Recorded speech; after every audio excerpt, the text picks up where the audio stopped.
வணக்கம் நண்பர்களே, இன்றைக்கி ஹெல்த்அப் சேனலில் ஒரு ஹெல்த்தியான ரெசிபி பற்றி பார்க்க போகிறோம். கம்பு கிச்சடி. இது ஹெல்த்தியாகவும் இருக்கும், ரொம்ப டேஸ்டியாகவும் இருக்கும். வாங்க வீடியோக்குள்ளே போகலாம்.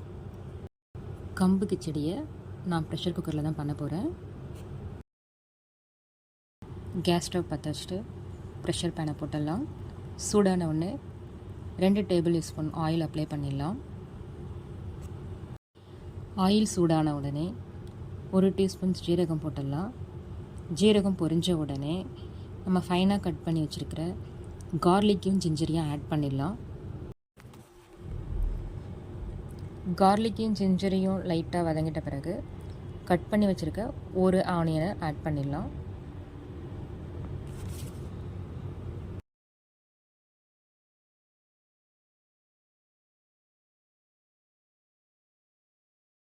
ஆனியன் கொஞ்சம் நல்லா வதங்கிட்ட பிறகு ஒரு பச்சை மிளகாவை 2ஆக கட் பண்ணி போட்டுக்கலாம்.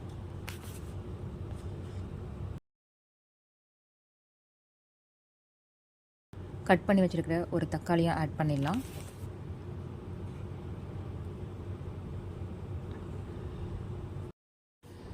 தக்காளி நல்லா சாஃப்டாகிற வரைக்கும் வதக்கிக்கலாம்.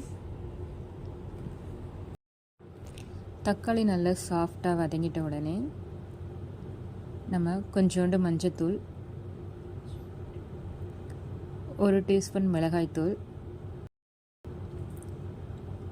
1/2 டீஸ்பூன் தனியாத்தூள்,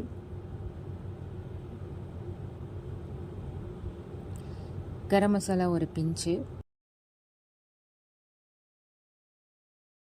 போட்டு நல்லா கலந்து விட்டுக்கலாம். ரொம்ப பொடியாக கட் பண்ணி வச்சுருக்க பாதி கேரட்டையும் 5 பீன்ஸையும் ஆட் பண்ணிடலாம்.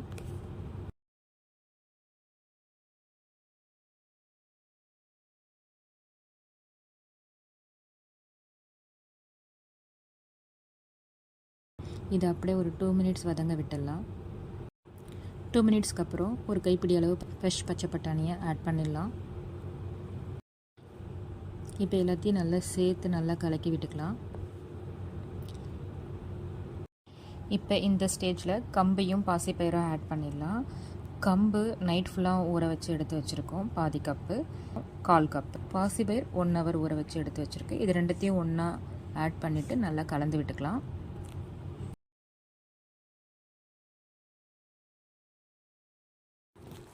கம்புக்கு தண்ணி மெஷர்மெண்ட் பார்த்தீங்கன்னா 1க்கு 5. ஸோ நான் ஒரு 1/2 கப் எடுத்திருக்கேன். அதனால் நான் 2.5 கப் அளவுக்கு தண்ணி ஆட் பண்ணிக்கிறேன். இப்போ இந்த ஸ்டேஜில் நம்ம சால்ட்டு டேஸ்ட் பார்த்துக்கலாம். சால்ட் பத்தலைனா இன்னும் கொஞ்சம் ஆட் பண்ணிக்கலாம்.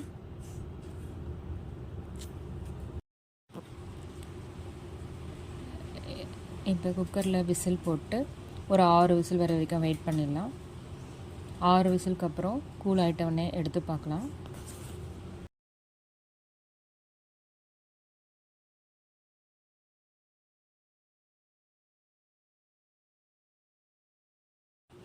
இப்போ நல்லா குக் ஆகிட்டு நல்லா கம்பு வாசனையாக கமகமன்னு இருக்குது. இப்போ கொஞ்சமாக கொத்தமல்லி ஆட் பண்ணிவிட்டு 1 டீஸ்பூன் நெய்யையும் ஆட் பண்ணிவிட்டு நல்லா கலந்து விட்டுக்கலாம்.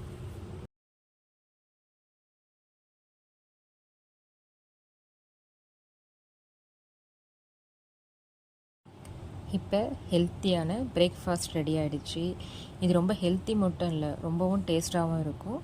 செஞ்சு பார்த்துட்டு சாப்பிட்டு எப்படி இருக்குன்னு சொல்லுங்கள். உங்களுக்கு இந்த பதிவு பிடிச்சிருந்தா லைக் பண்ணுங்கள். மற்றவங்களுக்கு சொல்லணும்னு நினச்சிங்கன்னா ஷேர் பண்ணுங்கள். கண்டினியூஸாக இதை மாதிரி நல்ல விஷயங்களை பார்க்கணுன்னு நினச்சிங்கன்னா சப்ஸ்கிரைப் பண்ணுங்கள்.